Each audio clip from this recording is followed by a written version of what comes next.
All right, so today we're going to be looking at women and demographic change, explaining how the changing role of females has demographic consequences in different parts of the world, and specifically looking at the reduction of fertility rates across the world, thinking about the connections to healthcare and some of the reasons why we've seen fertility rates decrease in lots of the world, and kind of connect that to the status of women in countries, and think a lot about how these global trends affect women in their lives and what's going on in the countries that they live in. So we're going to start off just by looking at a map of fertility rate. So thinking about this map, we see most of the countries in the world look either green or blue, meaning that they are in the kind of under 2 or just above 2 kind of range. So we see most of the countries in the world have fertility rates that are either under 2, kind of the magic number of 2, or just above it. And one world region that sticks out still as having high fertility rates is sub-Saharan Africa, as well as some of the parts of Northern Africa as well.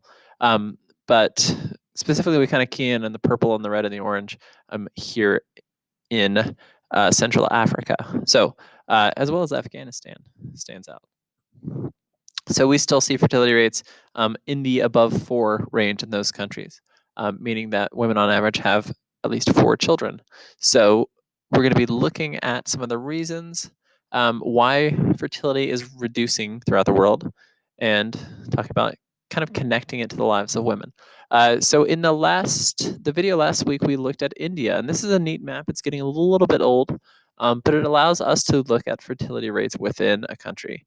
And I think what's really interesting about this is you see countries, kind of, even though we aggregate data at the country level, kind of in this map, once we zoom in, we get a really interesting look and see that spatially, in developing countries especially, we see major differences in fertility rates across different parts of the country. So that might be for a lot of reasons. That might be for specific cultural reasons, or it might be because some parts of the country are highly urbanized, and women tend to live in cities, tend to have less traditional kind of setups in terms of how they're living.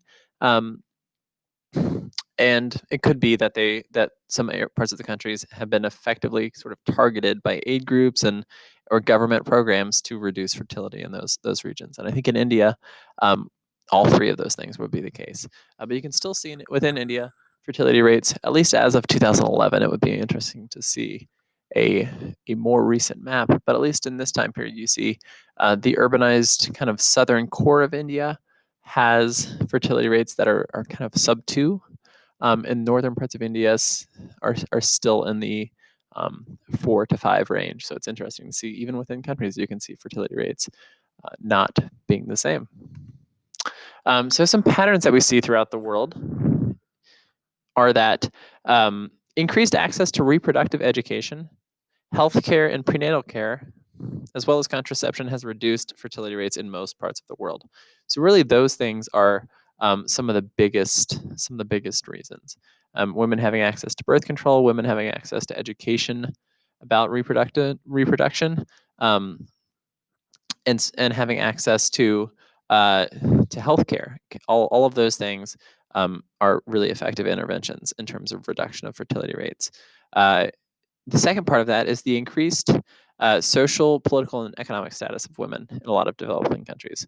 So as countries develop, oftentimes women are able to gain more power, either politically, through the political process, or economically through migration to cities and things like that. So oftentimes that serves to alleviate pressures for women to have pregnancies that are not wanted, or to move out of kind of traditional family situations where they might have more children than they desire. So, and a third trend to mention, I think, are higher rates for education for women. And you can see that through kind of K-12 schooling in general. Those rates have gone up, but also things like literacy rates in developing countries have increased a lot. So what we've seen, especially I would say in a lot of key developing countries, India is an interesting example, but also countries like Mexico and Brazil, is that there have been really effective interventions in this kind of in improving the lives of women, with still a lot of room to go in a lot of places as well.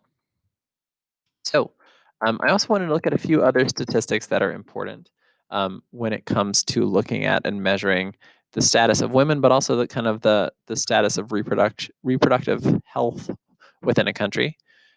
So the other last week we talked about infant mortality rates and child mortality rates, and to add a little bit of context to that discussion, I wanted us to look at kind of an overwhelmingly positive trend in the world, which has been the reduction of child mortality and infant mortality. So you can see in this graph kind of what global trends have looked like, and every country and every status of country, we've seen child and infant mortality drop significantly from in developed countries, from right below 5% to 1%, all the way up to in low income countries above 30, kind of back in the 60s and 70s, 30%, all the way down to below 10, which is still way too high, but is a overall positive trend in the world. So I think that's an interesting thing to think about in the context of reduced fertility as well. We've seen also simultaneously a reduction in infant mortality rates. And the last one is a statistic I think is important to look at in the context of the lives of women and gender, and thinking about kind of access to healthcare and things like that. It's called maternal mortality rate. So this is measured as deaths due to complications for pregnancy or childbirth per 100,000, whereas infant mortality rates are usually per 1,000. So you can see spatially across the world a map of kind of 4 different categories: very low, low, very high. Actually, 5 different categories, it looks like. Very low, low, high, very high, and extremely high. And you have a few countries, Chad and South Sudan within Africa, that are measured as extremely high.